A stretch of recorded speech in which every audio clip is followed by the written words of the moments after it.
Assalamualaikum warahmatullahi wabarakatuh. Perkenalkan, saya adalah Winnie Iftari.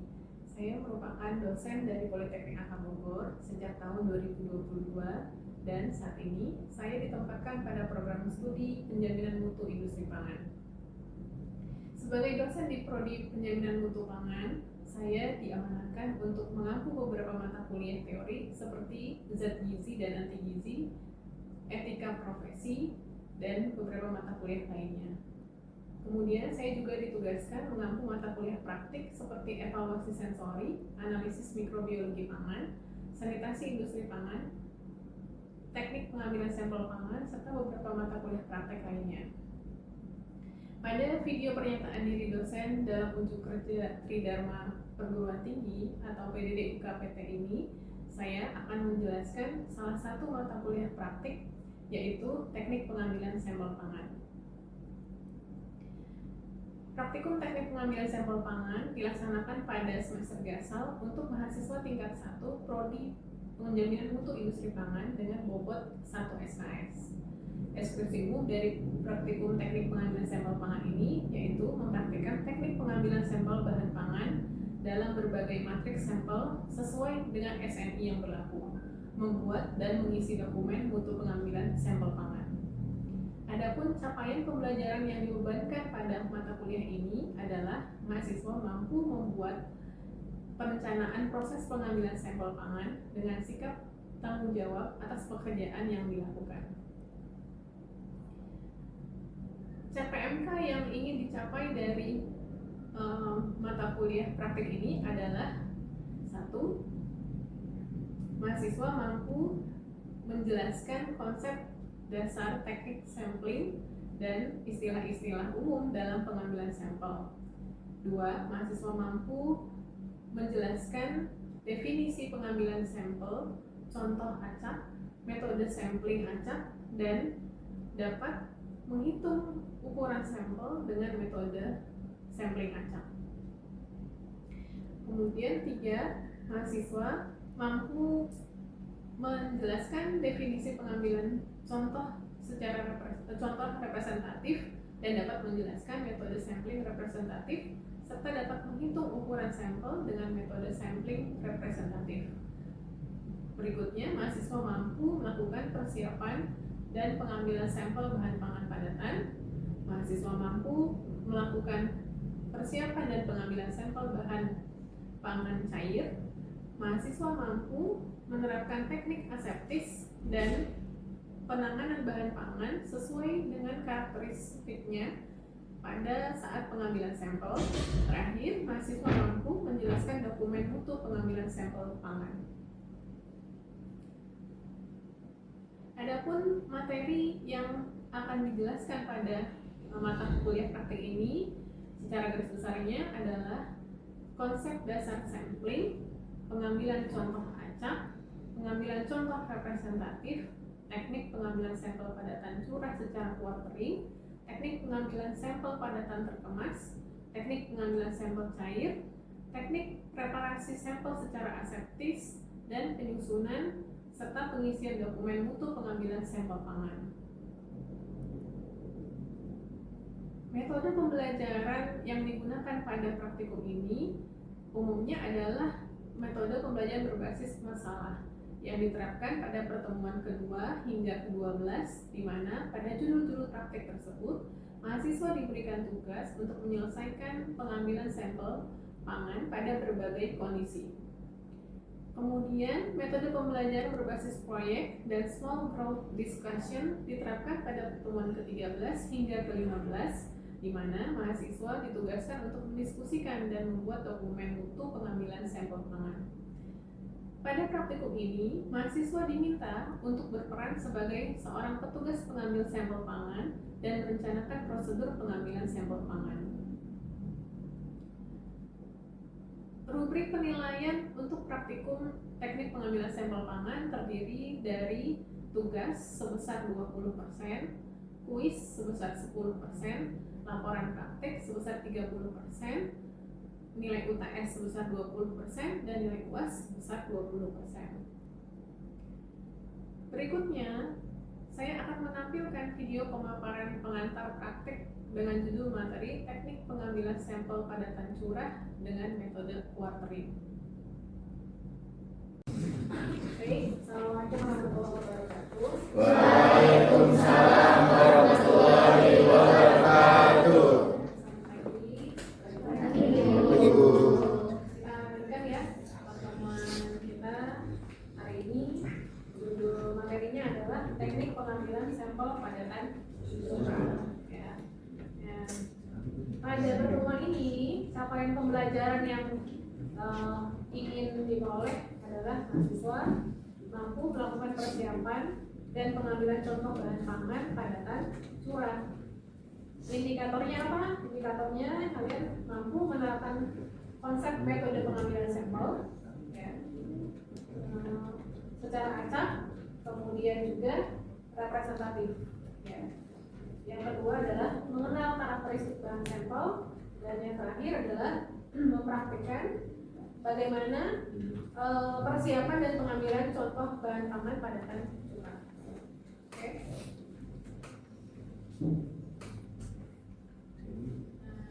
Umum pagi-pagi, ya kan? Biasanya yang suka ngopi ada? Ada. Ada ngopi hari ini? Belum. Soalnya belum sarapan. Iya, sarapan ya harusnya ya. Oke, jadi kopi yang kalian minum ya biasanya bentuknya apa? Bubuk. Sebelum bubuk berarti Biji. biji, berarti padatan. Bubuk juga padatan, ya kan? Nah, kemudian bagaimana yang dikatakan padatan curah? Berarti padatan curah itu adalah padatan ya yang apa? Yang ketika dituangkan ya itu dia mengalir sifatnya ya, jadi mengalir. Nah, jadi kalau biji kopi udah kering ya, kalau dicurahkan mengalir nggak? Iya. Nah, Itu namanya padatan curah. curah. Tadi bubuk kopi dituang mengalir nggak? Ya. Itu juga padatan Curah. cuma bentuknya serbuk ya. Oke, nah, jadi itu yang dimaksud dengan padatan curah. Nah, bagaimana cara mengambil sampel padatan curah kopi atau serbuk tadi ya sebagai contoh apa namanya analit ya kan, sebagai analit nanti yang kita butuhkan pengambilan sampelnya untuk kemudian dianalisis. Bagaimana caranya? Sementara itu kan bahan pangan, ya kan? Gak boleh kamu melakukannya dengan cara yang tidak apa? Tidak memperhatikan aseptiknya, gitu ya kan? Nah, jadi bagaimana caranya supaya tetap bersih kamu mengambil sampelnya, gitu ya? Nah, itu yang akan kita bahas hari ini. Jadi pengambilan contoh bahan padatan ini mengacunya pada SNI nomor 190428 tahun 1998. Nah, pada SNI ini ya pengambilan contoh ini difokuskan pada padatan. Nah, jadi padatan tuh ada yang sifatnya curah, ada yang sifatnya non curah. Ya. Jadi kalau yang non curah berarti yang bagaimana? Non curah tadi yang tidak mengalir ya, kalau dituliskan non flowing material. Sementara kalau yang curah tadi berarti yang mengalir ketika ditumpahkan ya. Kemudian contohnya tadi ya kopi. Kalau minyak termasuk contoh padatan curah atau tidak? Ya, karena bukan padatan ya kan? Ya, cairan walaupun dia flowing material ya. Jadi yang mau kita bahas pada SNI ini ya, kamu bisa lihat SNI-nya di barcode itu ya, detail SNI-nya kamu bisa baca. Itu adalah padatan curah ya. Oke. Untuk mengambil contoh ada banyak metode yang bisa dilakukan, ya kan? Nah, di antaranya apa aja? Di antaranya adalah dengan acak sederhana dan acak berlapis. Ya, yang sederhana yang bagaimana? Ya, yang sederhana berarti kamu nggak peduli susunannya, ya. Kamu nggak memperhatikan urutannya, ya. Nggak harus diurut 1, 2, 3, 4, ya. Tapi boleh diambil random. Nah, itu acak sederhana. Kalau acak berlapis, bagaimana? Ya, biasanya digunakan untuk ukuran populasi yang sangat besar. Ya, karena saking banyaknya, maka harus representatif setiap lapisannya. Ya, setiap jadi karena dia keragamannya tinggi, maka harus diperkecil nih keragamannya. Makanya butuh acak berlapis. Ya. Jadi setiap lapisan kemudian dilakukan pengacakan, ya, diambil sebagai sampel. Ya, jadi bisa kamu dalam pengambilan sampel pangan, kamu bisa menerapkan dua metode ini, ya, masuk untuk padatan curah, ya. Oke. Nah, masalahnya adalah, ya kan, kamu ambil dari populasi, ya. Entah itu acak sederhana atau acak berlapis, kamu kan ambil sampel dari populasi, ya kan? Dari populasi itu nanti dapat pengambilan 1, pengambilan 2, pengambilan 3, ya kan? Kalau berlapis lebih banyak lagi, setiap lapisan diambil sebagai representatif, gitu ya. Nah, itu kemudian diambil sebagai contoh primer, ya. Dan jumlahnya itu yang diambil pertama dari populasi berarti disebutnya contoh primer. Kemudian dicampur, ya kan, contoh primer tadi digabungkan lagi, ya kan. Nah, digabungkan lagi, kemudian itu yang menjadi contoh sekunder, ya. Nah, contoh sekunder ini yang dibutuhkan untuk dibawa dijadikan analit di laboratorium untuk dianalisis, ya kan. Nah, jadi dari populasi kamu ambil dari setiap titik tadi, ya, random. Kemudian dapat contoh primer. Dari contoh primer digabungkan lagi nih dari setiap titik tadi, dapatlah contoh sekunder. Nah, dari contoh sekunder ini yang ingin kamu dapat kamu bawa ke laboratorium untuk dianalisis. Ya, paham? Sampai sini paham, ya? Oke. Jadi tujuannya adalah untuk mendapatkan contoh sekunder tadi, ya, dalam pengambilan sampel tadi. Ya, kalau pada line lebih banyak lagi, ya. Jadi kalau kamu ambil sampelnya dari line produksi, ya, diambil misalnya setiap jam atau setiap 2 jam, sampelnya berarti kan banyak, ya, sampel primernya, ya. Misalnya diambil setiap 2 jam per 100 gram ambilnya, ya. Kamu ngambil 100 gram setiap 2 jam. Kalau dalam 24 jam berarti ada 12 kali pengambilan sampel, ya kan? Dikali 100 gram, berarti ada berapa banyak? Ada 1.200 gram, ya kan? 1,2 kilo. Nah, itu sampel kamu yang mau kamu bawa ke lab untuk dianalisis, ya. Kira-kira itu masalah nggak? Masalah nggak? Masalah. Kenapa masalah? Terlalu banyak sampelnya, gitu ya. Kalau banyak 1,2 kilo, kalau dibawa ke lab, ya kan, banyak kan? Ya. Nah, kalau untuk user biasanya juga nggak mau kasih banyak-banyak, ya. Kayak saya contoh penelitian nih, punya sampel cuma 100 gram. Kalau setiap satu parameter uji mintanya 100 gram, saya udah nggak bisa ngerjain kerjaan yang lain, ya kan, cuma bisa dapat satu parameter uji doang hasilnya, ya. Nah, jadi 1,2 kilo itu kan jumlahnya terlalu besar, ya. Kalau tadi contohnya 100 gram ambilnya, ya. Nah, maka bagaimana caranya mengurangi sampel tapi tetap representatif, ya. Oke. Nah, ini yang kemudian kita lakukan, ya. Ini yang disebut metode cloning atau quartering, ya, quartering. Ya, jadi semua contoh primer yang tadi, ya, contoh primer yang tadi kita dapat itu dicampur, ya, dicampur merata, kemudian dapat contoh apa tadi? Sekunder, ya kan? Nah, contoh sekunder ini yang kemudian kita quartering, dibagi-bagi. Kalau quartering berarti dibagi jadi berapa? 4. Nah, dibagi jadi 4 bagian, ya kan? Quartering dibagi, jadi dicurahkan, ya, membentuk gunungan, ya, kemudian diratakan dibagi 4. Dibagi 4. Kemudian yang diambil yang mana? Dua bagian yang berseberangan. Berapa?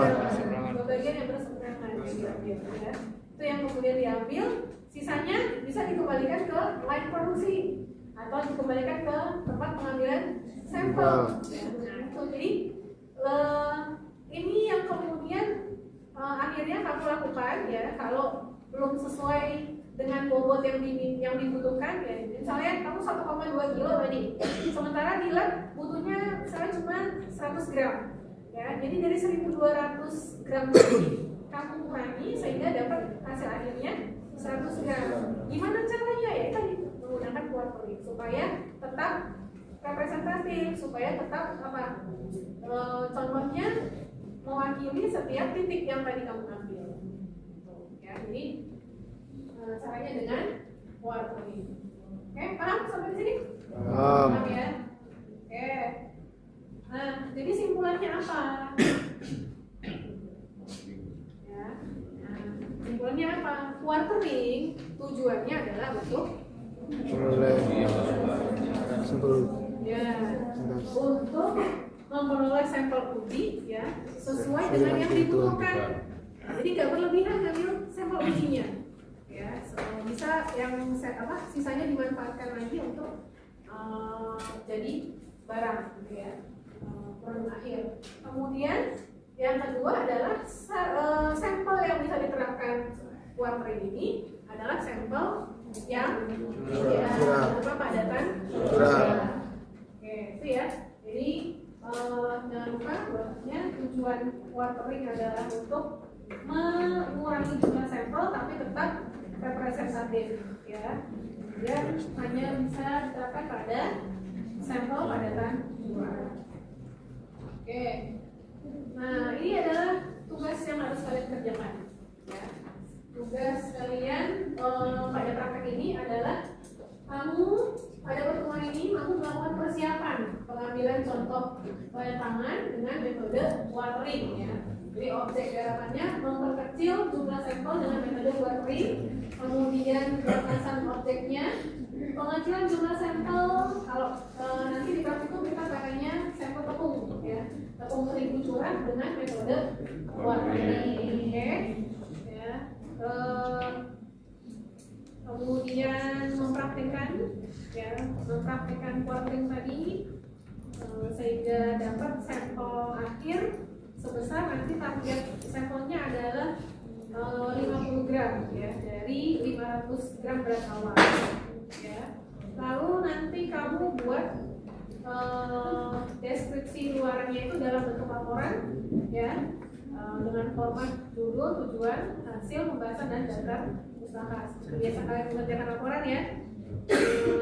Kemudian kriteria penilaiannya adalah ketepatan mengumpulkan laporan dan ketepatan isi laporannya ya.